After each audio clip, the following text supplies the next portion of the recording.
Coming up on CUC News, a new club on campus has a surprising name and even more interesting purpose. And we take a look into the safety of intramurals. We also sit down with the football team for an update on the season. This is your WCGR News. Thanks for joining us. I'm CJ Deere. And I'm Samantha Bredesen. Cafeteria food may not be the best, but Sodexo is making big changes to help the student body get the food they want and need. I sat down with Sodexo's General Manager, Joe Wojciech, to see just what is in store for the campus. Sodexo is a time for you to relax and enjoy a healthy choice meal with a variety of options while socializing with your friends. The company has worked extremely hard to please the student body at Concordia, as they have integrated a deli station for both dinner and trolley teas. This is only one of the many changes Sodexo has done over the years, and they plan not to stop here. Some of the new things, at least for the future, are concerned. We're seriously considering a remodel to the library cafe. If we get what we want, it will be more of a, again, like a Subway concept. We can do pizzas just like we do on the deli line. It's a hot pizza. We can do a hot sub. We recognize that there's a big need to satisfy a lot of the commuter population that continues to grow. And certainly would serve, the residents right there at Mary Martha and Gross as well. These changes will be very beneficial to the students of Concordia, as now they will have a variety of options for both the cafeteria and the library cafe. If you have any questions regarding the food options on campus, feel free to contact Sodexo by clicking Dining Service in the portal of Concordia Connect. It's great to see that some changes are finally being made. I know. I'm most excited for the library cafe. Me too. Well, for the students on campus who just can't get enough Jesus time, a few new contemporary worship services have been added to the weekly lineup. Reporter Jared Solis has the details. Sunday morning services are not the only place you can find worship here at Concordia. There's student-led groups such as Pray and Praise, On Fire, and Fuse. If your body and mind decide to forget to wake up on a Sunday morning or you just can't make it, Prayer and Praise is here to save the day.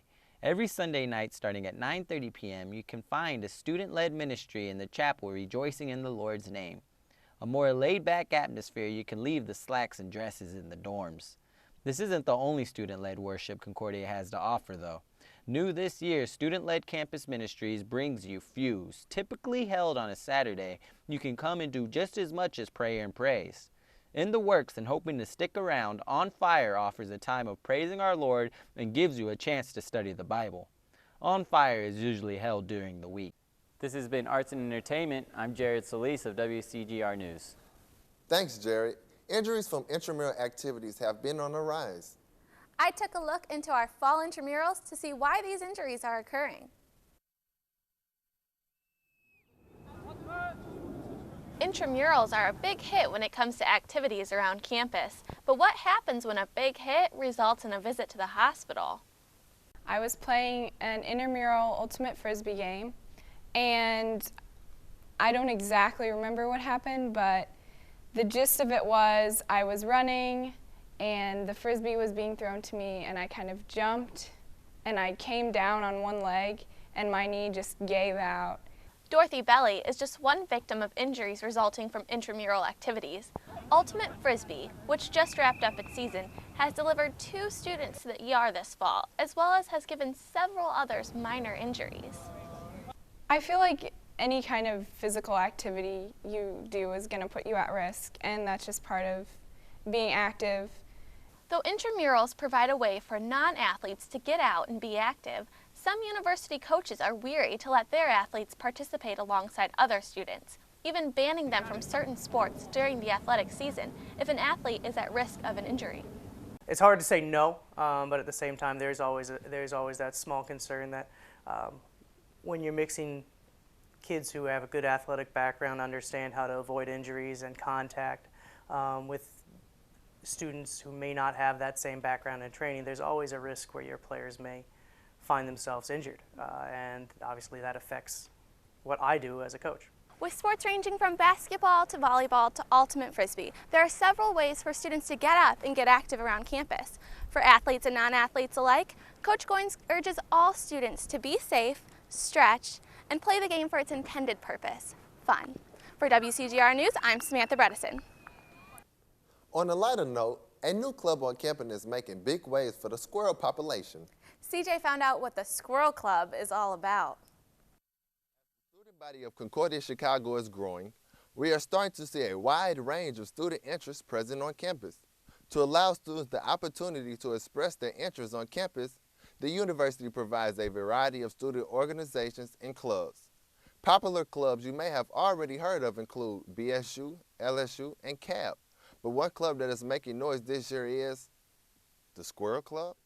It's short term. I want to use it, well, to feed the squirrels. But I mean, I don't mean that in like a weird kind of like animal rights way. It's just a fun, the bigger scope of this thing is to get students involved in the club activities. As long as it's something fun to get people involved, that's all I care about. I just want to use this as a small kind of thing to kind of put into people's minds and say, oh, this is pretty easy to be in a club. This is pretty cool. Get them kind of used to like the governments of any type of student body, and then they can go to a bigger club from there. If you are interested in starting your own club on campus or getting involved in one, contact Rachel Tobin at rachel.tobin@cuchicago.edu. Switching gears, let's go to Julius Little, who has her CUC football update. Undefeated, record-breaking, nationally ranked, playoffs.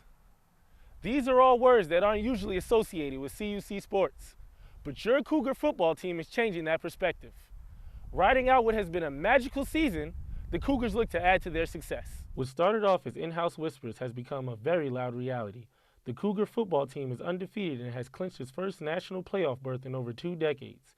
Led by Coach Priest and his staff, as well as a host of seniors, the team has fought its way into the record books. Not only have they locked up playoffs, but they have also received their highest national ranking in school history. And as the regular season wraps up, the team prepares for the upcoming challenge of winning on the next level. With playoffs on the horizon, your CUC football team gears up for what they hope will be another successful journey. And that's your CUC Sports Update. I'm Julius Little with WCGR News. Thanks, Julius, and good luck to all of our Cougar teams this fall. From all of us here at WCGR, thank you for tuning in. We'll see you next time.